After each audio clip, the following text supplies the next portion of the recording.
Hello everyone मु Priyanka welcome करछि वेलिसर study channel को अष्टम श्रेणी पिला माने आज आम तुम विज्ञान बहिर तृतीय अध्याय संश्लेषित तंतु और प्लास्टिक्स विषयटीर प्रश्नोत्तर करवा आम अलरेडी विषय को पढ़ी सारी जो पिला माने देखी ना डिस्क्रिप्शन में लिंक अच्छी जाकि देखनी तो चलो पिला माने डेरी न करी अभ्यास प्रथम क्वेश्चन कौन देछि देखिबा।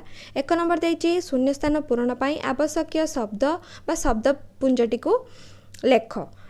कौन पचार फास्ट बीट्रे पचार कृत्रिम तंतु को डैश तंतु एवं डैश तंतु मध्य कहुए तार उत्तर हम कृत्रिम तंतु को संश्लेषित तंतु एवं मनुष्यकृत तंतु मध्य कहुए। आम पढ़ी कृत्रिम तंतु माने हूँ मनुष्यकृत माने मनीष निजे कल कारखाना रासायनिक प्रक्रिया तैयारी करें जमीक नाइलॉन टेफ्लॉन फर्मिका ठीक अच्छे ना पॉलीमर जोड़ा सब ठीक अच्छे। तापरे सेकेंड बीट्रे पचार प्रथम संश्लेषित तंतु हेउची नाइलॉन उत्तर हम।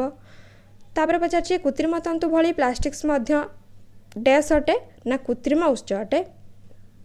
तापरे पचार पॉलीमर प्रत्येक अंश को डैश कहुए पॉलीमर प्रत्येक अंश को एकक बोली कहुए। आम पढ़ी पिला माने बेटर हम वीडियो को फास्ट देख जाकि प्रश्न उत्तर तापर कर ठीक अच्छे।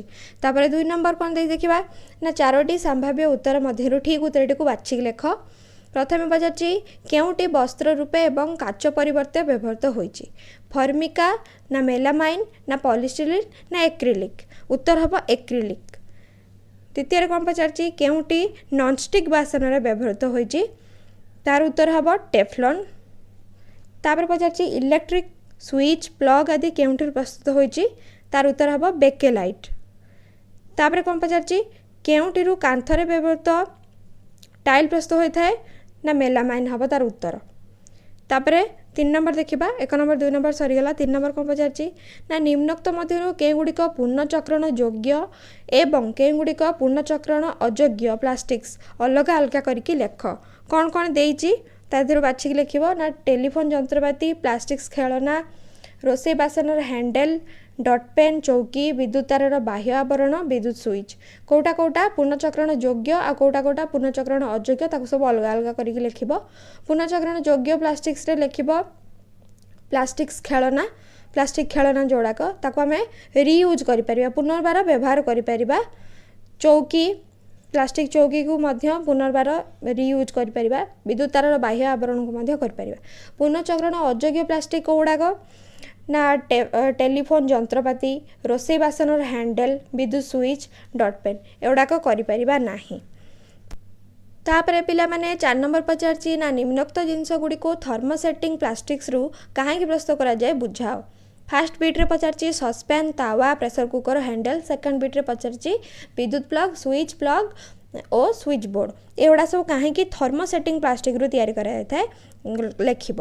तार उत्तर कौन हम ए व्यवहृत प्लास्टिक्स बेकेलाइट जोड़ा कि हूँ विद्युत कुपरिवाही अटे एवं यह ताप सहनशील गुण थाए। आम जानी थर्मोसेटिंग प्लास्टिक भितर बेकेलाइट आसुची जोटा कि उत्तप्त हेले नरम हुए ना कि तरल अवस्था को पुणी थे फेरिकी आसे ना आ प्रस्तुति बेले जहाँ आकार आकृति थी ता अपरिवर्तन होइकी रहिबो माने परिवर्तनशील नुहे ठीक अच्छे। तापर 5 नंबर देखा 5 नंबर कौन पचार 5 नंबर पचार नाइलॉन तंतु खूब शक्त बुझाई 2टी उदाहरण लेख। नाइलॉन तंतु खूब शक्त बोली केमी जानिबो ना 2टा उदाहरण देकी लिखिब। नाइलॉन तंतुरे थिबा उच्च मानर स्थितिस्थापकता हालुका और शक्त गुण जोगु एथिरु भिन्न भिन्न मोटेर दौड़ी प्रस्तुत करिकी एहाकु पर्वत आरोहण आकाश छतारे व्यवहार करा जाय थाए। एते शक्त होता है और हालुका होता है तेणु करके पर्वत आरोहण आउ आकाश छतारे मध्य व्यवहार करा जाय परिबो।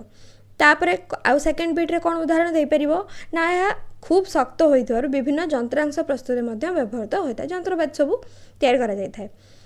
6 नंबर पिला माने पचार रेयन को कृत्रिम तंतु कहीं कहुए बुझाओ ना लिखिब कौन ना उत्तर रे नरम काठर छोट छोट खंड को स्वतंत्र पद्धति पेस्ट रे परिणत कले काठमंड मिलता है। काठमंडरे थिबा अशुद्ध सेलुलोज को केतेक रासायनिक पद्धति द्वारा विशुद्ध सेलुलोज रे परिणत करिकी एथिरु सूक्ष्म रेयन तंतु प्रस्तुत करा जाय थाए। जेहेतु याकु मनीष माने निजे निज वे रे प्रस्तुत करूचंती सेति याकु कृत्रिम तंतु कहा जाय। यह प्राकृतिक सिल्क तंतु भली चकचक देखा जाउथिबारु याकु कृत्रिम रेशम तंतु मध्य कहा जाए ठीक अच्छे। रेशम तंतु मध्य कहा जाए कृत्रिम रेशम तंतु रेयन को कहा जाए। तापर 7 नंबर कौन पचार ना सिला और इला खरा दिने पिंधापी पोशाक किणवा दुकान को गले से क्यों कपड़ार पोशाक आरामदायक हेब कारण सह आलोचना कर। कौन लिख ना खरादिने पिंधापी पोशाक किणापी हेले प्राकृतिक तंतु जोटा कि कपारू प्रस्तुत होता है से पोशाक आरामदायक हेब कारण कौन ना पॉलीमर वस्त्र झाल अवशोषण करें फल अस्वस्तिकर लगे तार कंपेरिजन ले कपा जोटा कि आमर कॉटन पोशाक से सब झाल अवशोषण ठीक भाव में कर आराम लगे। 8 नंबर कौन पचार ना रोषे करने समय क्यों कपड़ार पोशाक निरापद बुझाओ। पॉलीमर वस्त्र पिंधि रोषे करने अत्यंत विपज्जनक कारण कौन एथिरे तत्क्षणात निआं लगी जाइपारे निआं लागिगले एगुड़िक तरली जाइकी शरीर चर्म और मांस सहित लाखी होइकी रही जाए जहाँफल चिकित्सार असुविधा हुए एवं पोड़ाघा सुखिबार विलंब हुए। तेणु करिकी कॉटन कपड़ा पिंधिले प्राकृतिक तंतु जोटा कपारू तैयारी से कपड़ा पिंधिले आम जल्दी जल्दी सेटा को बाहर करिपरिबा जदि भी आम शरीर निआं लगी सेटा लागिजिवो से सब जल्दी ही बाहरी जीव पोड़ीजिवो से कपड़ाटा जल्दी सुखिकी बाहरी जीव ठीक अच्छे कि नहीं। तापर 9 नंबर कौन पचार ना थर्मोप्लास्टिक्स एवं थर्मोसेटिंग प्लास्टिक मध्य पार्थक्य दर्शाओ। पार्थक्य लिखापी कही तुम थर्मोसेटिंग आ थर्मोप्लास्टिक्स विषय पढ़ी आउ थे देखी नबा ना थर्मोप्लास्टिक्स रे लिखिब एही धरणर प्लास्टिक को उत्तप्त कले नरम होइकी तरल अवस्था को आसे एवं ठंडा कले पुणी कठिन हो जाए किंतु थर्मोसेटिंग प्लास्टिक्स रे कौन हम यही धरणर प्लास्टिक को उत्तप्त कले ताहा नरम हुए नहीं किंबा तरल अवस्था को आसे नहीं। थर्मोप्लास्टिक रे कौन लिखिब एगुड़िक भौतिक परिवर्तन प्रत्यावर्ती अटे जोटा कि फेरिकी आसी पार्थ तार गोटे अवस्था अन्य अवस्था को प्रत्यावर्ती कर पार्थ फेरी पार्थ किंतु थर्मोसेटिंग रे सेटा हम ना एगुड़िक भौतिक परिवर्तन अप्रत्यावर्ती अटे।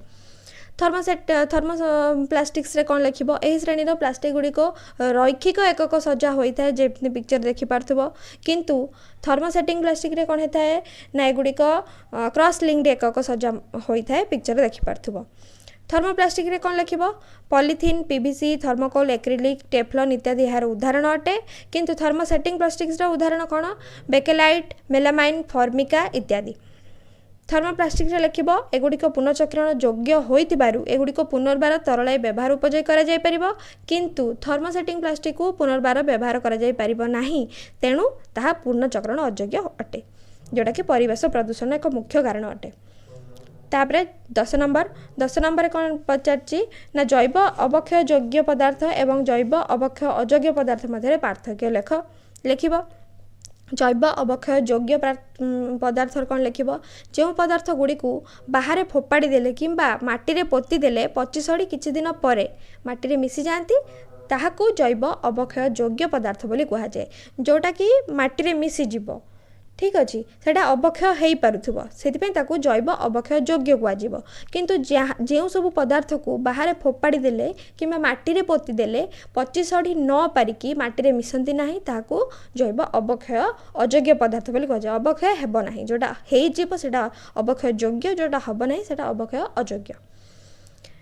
कोटा जैव अवक्षय योग्य पदार्थ रे जीव ना प्राणीर मलमूत्र मृत प्राणीर शरीर डालपत्र इत्यादि यार उदाहरण अटे किंतु जैव अवक्षय अयोग्य पदार्थर उदाहरण कौन लिखिब प्लास्टिक्स पॉलीथीन काच टीण लुहा रबर इत्यादि। जैव अवक्षय योग्य पदार्थ कौन लिखिब एही पदार्थ गुड़िक अणुजीव मान द्वारा विघटित हुअन्ति किंतु जैव अवक्षय अयोग्य पदार्थ जोड़ा से गुड़ाक अणुजीव मान द्वारा विघटित हुए नाही आ सेटा होछि मृत्तिका प्रदूषण कारण अटे माने मुख्य कारण किंतु जैव अवक्षय योग्य पदार्थ मृत्तिका प्रदूषण करती नाही कहीं से माटी मिसी जाती से माटी ही हो जाती ठीक अच्छे नहीं। तापर 11 नंबर कौन पचार पुनर्चक्रण योग्य पदार्थ एवं पुनर्चक्रण अयोग्य पदार्थ मध्य पार्थक्य लिखिब पुनर्चक्रण योग्य पदार्थ कौन लिखिब ना जो पदार्थ गुड़ी को संग्रह करी रासायनिक पदार्थ पुनर्बार व्यवहार योग्य भिन्न धरणर पदार्थ प्रस्तुत करा जाय पारे ताहाको पुनर्चक्रण योग्य पदार्थ कहा जाए जेमति कि थर्मोप्लास्टिक्स लुहा काच इत्यादि किंतु पुनर्चक्रण अयोग्य थर्मोसेटिंग प्लास्टिक कथा आम पढ़ते जोटा कि तरल रु कठिन हेनी कठिन तरल हेनी किसी तार प्रत्यावर्ती हेब ना जो पदार्थ गुड़िक रासायनिक पद्धति पुनर्व्यवहार योग्य पदार्थ प्रस्तुत करा जाय पारिबो नाही ठीक अच्छे ताकू पुनर्चक्रण अयोग्य पदार्थ कहुजिवो।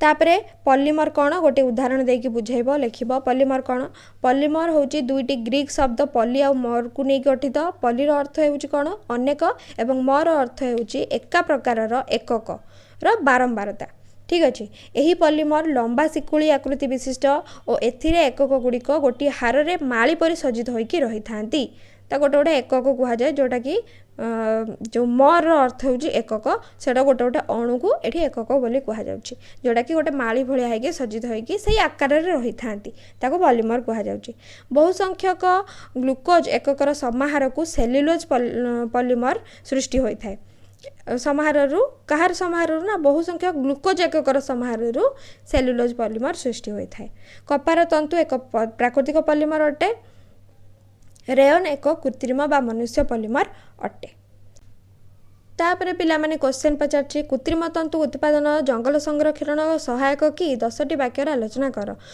मो मतर तो पिला माने ना कहीं ना देखिना बा कौन कौन मो मतरे जोटा आंसर हम बोली मु भाबुची कृत्रिम तंतु उत्पादन जंगल संरक्षण में सहायक हो न था कारण कौन ना केवल कपा और झोट इत्यादि प्राकृतिक तंतु होता बेले रेयन नाइलन पॉलिस्टर एक्रिलिक आदि कृत्रिम तंतु अटंती एगुड़िक एवं बहुल भाव में व्यवहृत होउची तेणु अदरकारी प्लास्टिक आवर्जनार मात्रा अधिक होउची एटा सब आम अधिक व्यवहार करना प्लास्टिक जातीय जिनस पॉलीमर जातीय जिनस जोटा कि कृत्रिम पॉलीमर जातीय जिनस कृत्रिम तंतु गुड़िक रासायनिक प्रक्रिया प्रस्तुत कराए अदरकारी प्लास्टिक जिनस गुड़ी माटी पोता एणे तेणे फोपाड़ा जल पकईदेवा और निआरे पोड़ा परिवेश क्षतिकारक होता है अधिकांश प्लास्टिक पदार्थ को माटी रे थिबा बैक्टेरिया माने नष्ट करि पारंती नाही से प्लास्टिक पदार्थ गुड़ी को शह शह वर्ष धरी माटी रे अक्षय अवस्था रहिबा हेतु वर्षा जल माटी तल को जाई पारे नाही फल उद्भिद माने ठीक परिमाण रे जल पाई पारंती नाही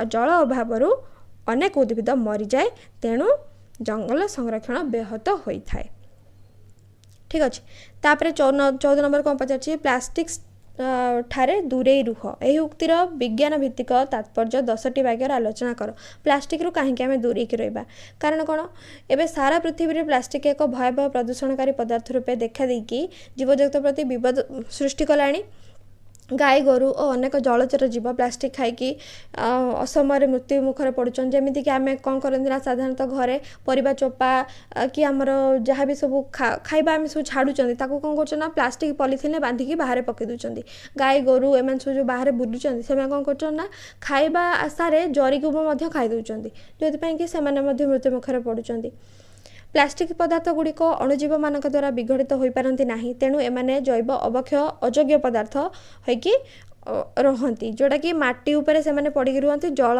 तलू जापर ना भूतल जलर परिमाण कमी कमिका जाऊँगी खास ये अदरकारी प्लास्टिक द्रव्य गुड़ी माटी पोता एणे तेणे फोपाड़ा जल पकईदेवा निआरे पोड़ा परिवेश क्षतिकारक होता है सुतरां प्लास्टिक उत्पादन और व्यवहार को सीमित करने व्यतीत अन्य उपाय नथिबारु दूर रहिबा भल तापर 15 नंबर कौन पचार ना प्लास्टिक्स मनुष्य उत्तम बंधु किंतु परम शत्रु 10टी वाक्य मध्य युक्तिर सत्यता प्रतिपादन कर प्लास्टिक मनुष्य उत्तम बंधु कारण कौन कारण आम काम को से सहज कर देछि केमती करछि ना धातव द्रव्य तुलन में प्लास्टिक्स द्रव्यर मूल्य कम अटे प्लास्टिक निर्मित द्रव्य हालुका अभंगुर दीर्घस्थायी सुंदर और सस्तार मिल सुंदर पाइबा विभिन्न आकृतिर पाइबा विभिन्न रंगर पाइबा दीर्घस्थायी माने बहुत दिन पर्यंत अभंगुर माने भांगीबनी और हालुका नम्यनता गुण जो एकोसी आकृतिर द्रव्य प्रस्तुत करें निज अनुसार बोतल कर बाल्टी किसी भी आम निज अनुसार कर ताप कुपरिवाही होइथिबारु रोसई सामग्री हैंडल रूपे व्यवहार करा जाए रोसई सामग्री हैंडल आम सब जमीक सस्पेन कथा कह सस्पेन चाह कला बेले देखिए से सस्पेन हैंडल प्रायतः सबू सस्पेन हैंडल प्लास्टिक लगी था कारण जितेबाला निआटे जलुची निआटा जलुची सस्पेनटा जो स्टीलटा तातिकी हाथ को आम आसी पारंता किंतु प्लास्टिक हेतु आम हाथ को एते गरम अनुभूत होनी ताप अनुभूत होनी आम हाथ को कारण प्लास्टिक अच्छे प्लास्टिकटा ताप को परिवाही ताप को से नबनी ठीक अच्छे तापर अम्ल क्षार आदि द्वारा यह क्षय हुए ना प्लास्टिक्स मनुष्यर परम शत्रु कारण कौन जस्ट टे पूर्व पढ़ीगले ना प्लास्टिक पदार्थ गुड़िक अक्षय अवस्था रही मृत्तिका प्रदूषित करते जमा क्षय हम ना बहुत वर्ष लगे कोटी कोटी वर्ष लगे प्लास्टिक्स पदार्थ गुड़ी को निआरे पोड़िले वायु प्रदूषण होउची। वर्षा जल माटीर जलस्तर को जीवारे याको मध्य अवरोध करुची। बाहर बुलुथिबा गाई गोरु माने आमे पॉलिथिन मुणी रे फोपाड़ी थिबा परिवा चोपा को पॉलिथिन सह खाइकी रोगग्रस्त मध्य होउछंती। भूतल जलस्तर ह्रासर अन्यतम कारण होउची प्लास्टिक्स। तापर 16 नंबर कौन पचार पिला माने प्लास्टिक्स को पोतीबा अनुचित एवं पोड़ीबा भी अनुचित कारण कौन बुझे लखिब। प्लास्टिक को पोतीबा अनुचित कारण कौन ना जैव अवक्षय अयोग्य पदार्थ होइतिबारु शह शह वर्ष पर्यंत माटी रे अक्षय अवस्था रे रही मृत्तिका प्रदूषित हेउची। बहुत बहुत वर्ष पर्यंत से रहइबो से माटी जमा मिसिबो ना क्षय तार नाही। ठीक अछि। वर्षा जल माटीर जलस्तर को जीवारे प्लास्टिक अवरोध मद करुची। प्लास्टिक्स पोड़ीबा अनुचित कारण कौन ना प्लास्टिक को निआरे पोड़िले प्रचुर परिमाण मिथेन आ अन्य विषाक्त गैस सब निर्गत होइकी वायु प्रदूषण होउची। पोड़ी सारिबा परे एथिरु प्रस्तुत हेउथिबा कठिन कंठी मृत्तिका प्रदूषण मध्य करिथाए। देखिबो पिला माने त माने देखिथिबो प्लास्टिक गोटे जळी साला परे छोट छोट कठिन कंठी उडा सब तळु पड़थाय माने कठिन गोल गोल हेई पड़थिबो सी भी जळुथबो पूरा कळा कळा हे जैथिबो। ठीक अछि नै लक्ष्य करथिबो सेटा होची कठिन कंठी जोटा कि से पड़ी रही सेमती प्लास्टिक टा। तापरे 17 नंबर कौन पचार पीवीसी रो पूरा नाम इंग्राजी ओडिया रे लेख। पीवीसी रो पूरा नाम पॉलीविनाइल क्लोराइड। पॉलीविनाइल क्लोराइड तुम निजे लिखिबो। 18 नंबर कौन पचार पीईटी रो पूरा नाम इंग्राजी ओडिया लेख। पेट रो पूरा नाम इंग्राजी ओडिया रे लिखिबो। पेट रो पूरा नाम कौन ना पॉलीइथिलीन टेरेप्थालेट। ठीक अछि। तापर 19 नंबर कौन पचार बाम पार्श्वर संपर्क को लक्ष्य कर दक्षिण पार्श्वस्थ शून्यस्थान पूरण कर। थर्मोप्लास्टिक्स रैखिक एकक सज्जा होता बेले थर्मोसेटिंग प्लास्टिक हम क्रॉस लिंक्ड एकक सज्जा। थर्मोप्लास्टिक पुनर्चक्रण योग्य थर्मोसेटिंग प्लास्टिक पुनर्चक्रण अयोग्य। मैं आशा करछि पिला माने क्वेश्चन आंसर सब बुझी आस्थियो बोली। वीडियो केमती लगिला मते कमेंट सेक्शन में पिला माने निश्चय जणैबो। जो माने हम चैनल रे नुआ अछंती चैनल को सब्सक्राइब करिया सहित पाखर थिया बेल आइकन को प्रेस करनतु। मो नेक्स्ट वीडियो रो अपडेट पाया पई संग मानस शेयर मध्य करंतु। Thank you for watching.